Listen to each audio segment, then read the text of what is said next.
بسم اللہ الرحمن الرحیم۔ السلام علیکم میری پیاری تو فیملی، میری چینل پر آپ سبھی کا ویلکم ہے۔ آج ہی عاشورہ کا دن یعنی 10 محرم، تو یہ تاریخ اتنی بہت خاص ہے اور اہم دن ہے جس کا مرتبہ بہت بلند ہے۔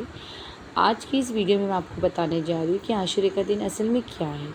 تو ابھی میں سب سے پہلے دیتی ہوں تانیہ کے پاپا کو چائے، پھر ہم اس کی فضیلت کے بارے میں بات کرتے ہیں، کیونکہ ہمارا تو روزہ تھا اور جو تانیہ کے پاپا تھے ان کا نہیں تھا، تو ان کے لیے میں نے چائے وغیرہ اور ناشتہ وغیرہ بنا دی تھی۔ تو میں آپ کو کہہ رہی تھی کہ اس کی فضیلت کیا ہے عاشورہ کی، تو اب ہم اس کا ذکر کرتے ہیں۔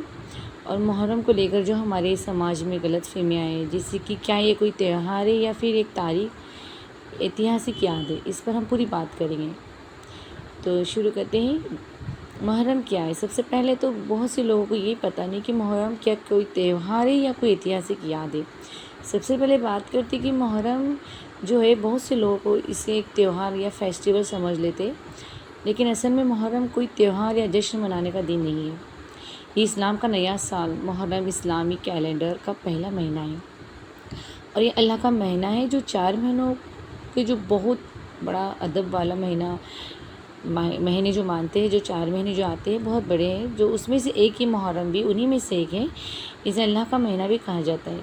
صبر اور شہادت کی اس میں یاد ہے۔ یہ مہینہ خوشیاں منانے کا نہیں بلکہ عبادت کرنے اور اللہ کا شکر ادا کرنے کا اور ایتہاسک کی سب سے بڑی قربانی کو یاد کرنے کا مہینہ ہے۔ اور محرم کے 10ویں دن کو عاشورہ کہا جاتا ہے، جیسے کہ آج ہی عاشورہ کا دن۔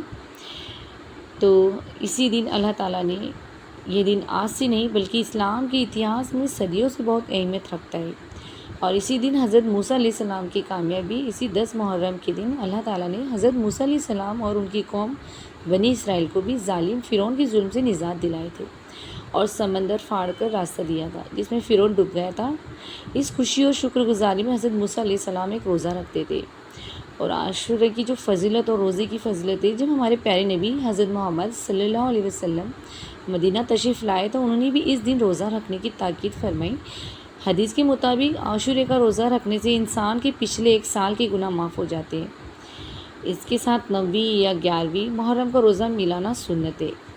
اب ہم یاد کرتے ہیں کہ ہمارے جو شہدائے کربلا کی جو یاد ہے ان کی، اس کے بارے میں ذکر کرتے ہیں کہ اور اسی 10ویں دن محرم کے عاشورہ کے دن تاریخ کو وہ عظیم اور دل دہلا دینے والا ایک واقعہ ہوا تھا جس نے پوری انسانیت کو ہلا کر رکھ دیا۔ نواسۂ رسول حضرت امام حسین رضی اللہ عنہ اور ان کے 72 جانباز ساتھیوں نے کربلا کے تپتے میدان میں بھوک اور پیاس کی شدت کے باوجود برائی کے سامنے سر نہیں جھکائے۔ انہوں نے اسلام کی حفاظت، حق اور انصاف کے لیے اپنی جان قربان کر دی۔ اس لیے یہ دن ہمیں صبر اور حوصلے اور حق کے راستے پر ڈٹے رہنے کا سبق دیتا ہے۔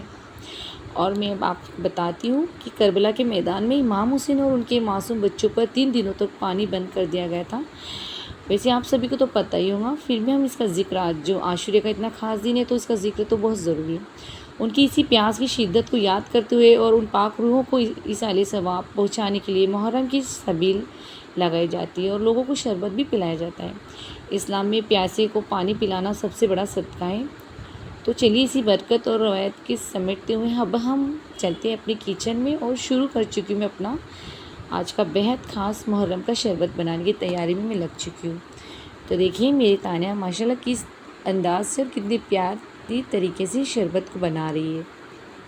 تو الحمدللہ ہمارا یہ خاص شربت بن کر بالکل تیار ہو چکا ہے، اور اس کی خوشبو اور رنگت اتنی پیاری لگ رہی ہے کہ پوچھو ہی مت۔ اس کے ساتھ اب عاشورہ کے اس مقدس روزے کی افطاری کا بھی وقت قریب آ چکا ہے ہمارے، تو اور اب ہم اس افطاری کے دسترخوان پر پوری تیاری کر لی میں نے۔ عاشورہ کے روزے کی فضیلت اتنی بڑی ہے کہ نبی کریم صلی اللہ علیہ وسلم نے فرمایا کہ اس ایک دن کے روزے کے پورے 1 سال کے گناہ معاف ہو جاتے ہیں۔ تو دیکھیے جب ہم سب افطار کی دعا کے لیے دسترخوان پر بیٹھے تھے تو اور اسی وقت بالکل افطاری کا وقت بالکل قریب تھا، تبھی اچانک ہم نے ہماری کھڑکی سے باہر دیکھا، اور یقین مانیے وہ نظارہ دیکھ کر میرا دل ٹھہر سا گیا۔ اچانک پورا آسمان گہرے لال اور نارنگی رنگ کی چادر سے ڈھک گیا تھا۔ ایسا لگ رہا تھا مانو قدرت نے خود اس شام کو ایک بہت انوکھا اور روحانی رنگ دے دیا ہو۔ میں آپ کو ایک بات بتاتی ہوں کہ ایسا لگ رہا تھا کہ عاشورہ کے اس پُر اثر اور غم کے دن جب کربلا کے شہیدوں کی یاد ہمارے دلوں میں تازہ ہو، اس وقت آسمان کا اس طرح سرخ لال ہو جانا دل کو ایک الگ ہی احساس دے گیا۔ ایسا لگا جیسے پورا آسمان بھی اس دن اہمیت اور کربلا کے اس تپتی زمین کی یاد دلا رہا ہے جہاں حق کے لیے خون بہایا گیا تھا۔ تو دیکھیے اس خوبصورت اور روحانی نظارے کے بیچ ہم نے اللہ کے حضور دعا مانگی اور روزہ افطار کیا، اور اس پاک امید سے کہ آج کا یہ جو ویڈیو ہے عاشورہ کی یہ فضیلت اور یہ خوبصورت نظارہ آپ کو پسند آیا ہوگا، اور اللہ تعالیٰ اس پاک دن کے ذریعے ہماری دعا کو قبول کرے۔ اگر آپ کو ویڈیو اچھا لگا ہو تو میری دنیا چینل کو لائک شیئر سبسکرائب ضرور کیجیے گا، دعاؤں میں مجھے یاد رکھے گا۔ تب تک ملتی ہوں آپ کو بلکہ چھوٹی سے اور نئے بلاگ کے ساتھ، تب تک کے لیے اپنا خیال رکھیں اور ہمیں بھی دعا میں ضرور یاد رکھیں۔ پھر ملتے ہیں کل نئے بلاگ میں۔ اللہ حافظ۔